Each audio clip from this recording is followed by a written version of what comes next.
Bonjour à tous et à tous et bienvenue sur ma chaîne dédiée à l'immigration au Canada. Dans cette vidéo, je vais vous parler des bourses d'études. Pour les besoins de cette vidéo, je vais utiliser l'Université de Montréal comme référence, mais les choses que je vais vous parler ici s'appliquent pour toutes les universités et collèges canadiens. Il existe différents types de bourses au Canada. Il y a les bourses d'admission, il y a les bourses d'excellence et il y a les bourses gouvernementales. Commençons maintenant par les bourses d'admission. Ces bourses pourraient également être considérées comme des bourses d'excellence dans la mesure où l'étude de votre dossier se fait sur la base des notes que vous avez eues dans le passé, des résultats du dossier que vous présentez actuellement. C'est les bourses les plus faciles car vous n'avez pas besoin de présenter la demande vous-même.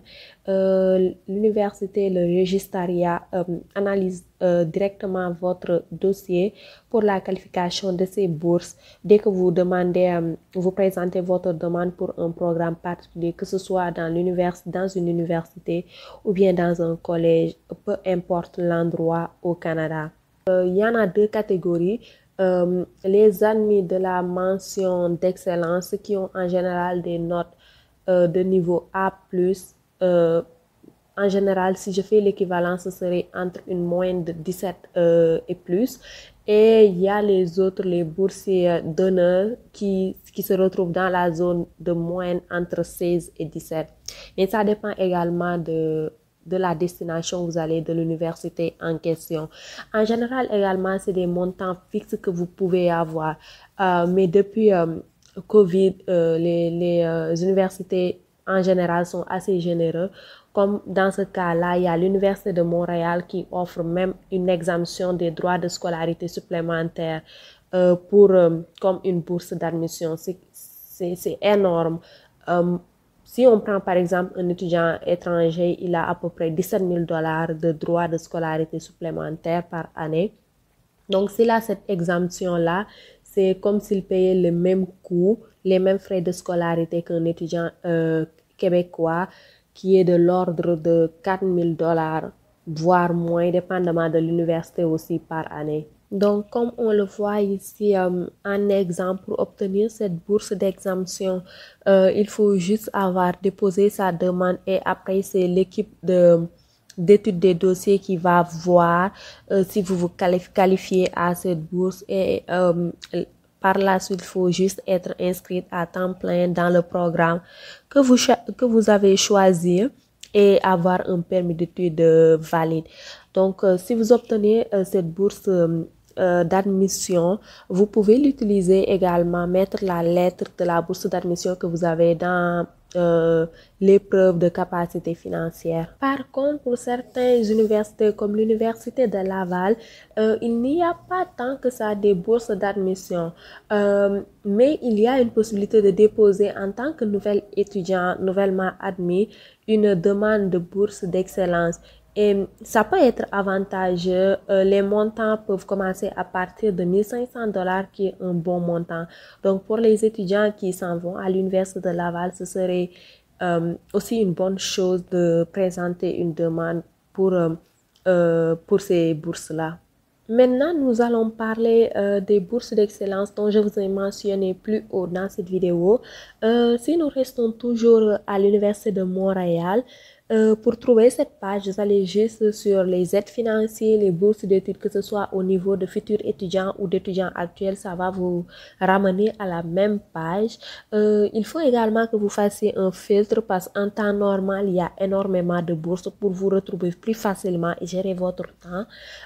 Vous choisissez, sélectionnez le type de programme que vous faites, baccalauréat, études de premier cycle ou bien une maîtrise. Par la suite, vous n'avez pas besoin, si vous sélectionnez des bourses de baccalauréat, votre domaine d'études, parce qu'en général, les bourses, c'est valable pour tous les domaines d'études pour le premier cycle, mais vous pouvez tout de même le filtrer, vous pouvez le filtrer aussi, ça va vous aider de toute façon à affiner les résultats. Il faut également que vous choisissez essentiellement votre statut au Canada. Donc, dans ce cas-là, j'ai coché étudiant étranger. Et c'est tout. Là, ça sort juste une bourse en question, mais parce que ça reflète les bourses disponibles pour la session d'été. Et comme il y a beaucoup de gens qui font pas de cours durant cette session, il n'y a pas tellement de bourses offertes. Mais si vous revenez sur cette page-là pour la session d'automne vers septembre, octobre ou bien même en janvier, session d'hiver ou février, il y aura beaucoup de bourses d'études et c'est pareil également pour toutes les universités et écoles. Euh, donc, ces bourses-là, il faut que vous présentiez vous-même votre demande. L'étude va se faire également sur la base de vos notes et de votre besoin en aide financière. En général, c'est 50-50, mais pour certaines bourses, surtout pour les bourses de recherche, mais ça, c'est plus destiné aux personnes qui s'en vont pour les études de deuxième cycle. Il peut être également juste une bourse dont l'étude va se faire sur 100% de votre dossier. Aussi, il faut noter qu'il n'y a pas de limite de demande pour ces bourses-là. Tant que vous êtes admissible à une bourse d'excellence, vous pouvez déposer, vous pouvez cumuler plus d'une dizaine de bourses. Et si vous êtes accepté dans une, deux ou trois bourses, vous allez recevoir le montant indépendamment de l'autre bourse que vous avez demandé. Et à chaque session également, il faut que vous présentiez une nouvelle bourse. Donc, ça peut être très variable, surtout, par exemple, je me rappelle bien ceux qui avaient fait une demande durant début de la COVID. Il y avait beaucoup d'universités qui avaient offert beaucoup de bourses d'excellence. Donc, ça peut être très avantageux, ces bourses-là. Il faut présenter à chaque trimestre, semestre, votre demande, une nouvelle demande, parce que de toute façon, les bourses vont varier. Vous avez le montant total versé en une fois. Et donc, pour en bénéficier à nouveau ou bénéficier d'un autre montant, il faut que vous représentiez votre demande. Donc, ces bourses-là, comme je vous avais dit tout à l'heure, pour l'université de Laval, c'est possible de le déposer dès votre admission, mais je sais que pour d'autres universités telles que HEC, c'est impossible, HEC Montréal, il faut que vous ayez au moins minimum fait la première session avant de pouvoir déposer à ces bourses d'excellence. Par contre, HEC Montréal, ils ont un programme très avantageux de bourse d'admission. Le dernier type de bourse dont je voulais vous parler, c'est les bourses gouvernementales. Je vais vous juste brosser un peu le programme d'exemption des droits de scolarité qui rentre en vigueur dès septembre 2023.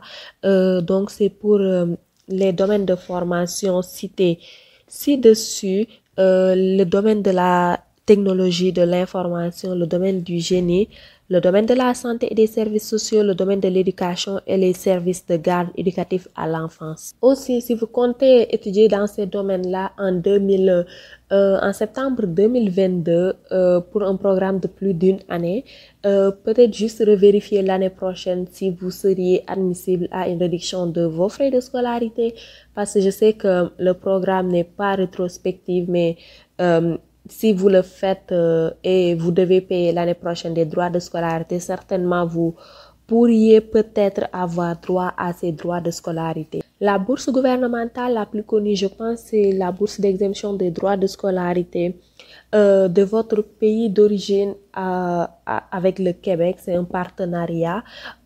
C'est différent dépendamment de votre nationalité. Pour les étudiants français ayant la nationalité française et les étudiants belges, ce programme, ça vous permet en fait de bénéficier des mêmes frais de scolarité qu'un étudiant canadien pour les études de premier cycle et par la suite, vous pourriez avoir bénéficié des frais de scolarité comme un étudiant québécois pour les études de deuxième cycle. Donc pour vous, c'est assez facile et je pense que c'est aussi automatique. Maintenant, pour tous les autres étudiants des autres pays, il faut aussi que votre pays signe l'accord avec le gouvernement québécois. Le Sénégal a signé l'accord avec le gouvernement québécois parmi d'autres pays aussi. Donc là, si vous descendez en bas, vous allez voir les pays qui ont signé l'accord avec le gouvernement du Québec. Vous allez rentrer dans ce fichier PDF qui vous donne le nombre de places disponibles par pays. Par exemple, si nous prenons les Algériens, ils ont signé 83 bourses d'exemption avec le gouvernement du Québec. 31 seront considérés au premier cycle, 42 au deuxième cycle et troisième cycle, 10 en seront considérés. Donc le premier cycle, c'est les étudiants du bac, le troisième cycle, c'est les étudiants de doctorat.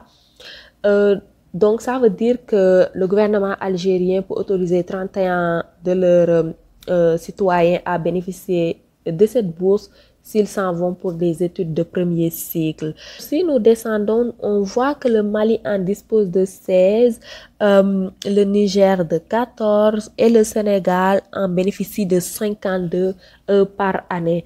Donc, c'est la même interprétation. 52 Sénégalais peuvent en bénéficier, 25 au premier cycle, 25 au deuxième cycle et 2 au doctorat, troisième cycle. Pour bénéficier de cette bourse, il faut que vous ayez au moins une offre d'admission dans un des programmes baccalauréat, maîtrise ou doctorat. Et par la suite, il faut remplir un formulaire de candidature pour l'attribution d'exemption des droits de scolarité. Celui-ci doit être rempli et fourni au ministère de l'Éducation, je suppose, de chacun de vos pays. Pour le Sénégal, c'est le ministère de l'Éducation et de l'Enseignement supérieur où vous devez l'envoyer. C'est à eux de choisir s'ils vous autorisent à avoir cette bourse d'exemption. Et par la suite, vous revenez au ministère de l'Éducation et l'autorisation de bourse va se faire, vous serez exempté des droits supplémentaires. Certainement que vers septembre 2023, pour la rentrée de septembre 2023, ce sera plus, il y aura peut-être plus de place pour ceux qui sont à Montréal, vu que pour les autres régions, ceux qui s'en vont dans les régions auront certainement, s'ils étudient dans les domaines que j'ai cités ici haut, les mêmes avantages sans avoir à demander cette bourse d'exemption. Vu le nombre également d'étudiants qui postulent annuellement et certainement la majorité vont présenter leur demande, il peut être compliqué d'en obtenir un, mais quand même faudrait que vous tentiez votre chance parce qu'on ne sait jamais, peut-être que vous auriez la chance d'en obtenir un et c'est vraiment avantageux parce que vous allez payer les mêmes frais qu'un étudiant québécois. Donc, n'hésitez pas à présenter votre demande le plus tôt possible parce que je pense que pour les étudiants sénégalais, la date limite pour le déposer, c'est en mai. Donc là, je pense que c'est certainement passé. Mais pour la session d'hiver, vous pourriez voir la date limite, ce sera pour quand. Vous pouvez le trouver au niveau du site de l'ambassade de Sénégal au Canada, Ottawa. Il y a des mises à jour là-bas pour avoir de l'information là-dessus. Pour les autres nationalités également, certainement si vous regardez l'ambassade de votre pays au Canada, vous allez trouver de l'information là-dessus. Ou bien si vous tapez les bourses d'exemption pour les ressortissants de votre pays, vous allez trouver également l'information. Le mot pour cette vidéo, c'est vraiment de déposer autant que possible pour les bourses. Les bourses d'admission se font automatiquement, vous n'avez pas besoin de présenter la demande vous-même. Déposez par contre pour les bourses d'excellence, autant que vous pouvez, tant que vous êtes admissible, déposez-en. Ça peut vous rapporter tellement. Juste déposer, même si vous pensez que vous n'allez pas l'avoir parce que vous êtes aisé financièrement, quand même déposer, on ne sait jamais. Parce c'est des millions, en tout cas à HEC Montréal, c'est des millions qui sont donnés en bourse annuellement. Donc c'est ce qui met fin à cette vidéo pour aujourd'hui. Si vous l'avez apprécié, n'hésitez pas à l'aimer, à commenter, à vous abonner surtout. Aussi, mettez en commentaire vos questions, ça me ferait plaisir d'y répondre. À la prochaine.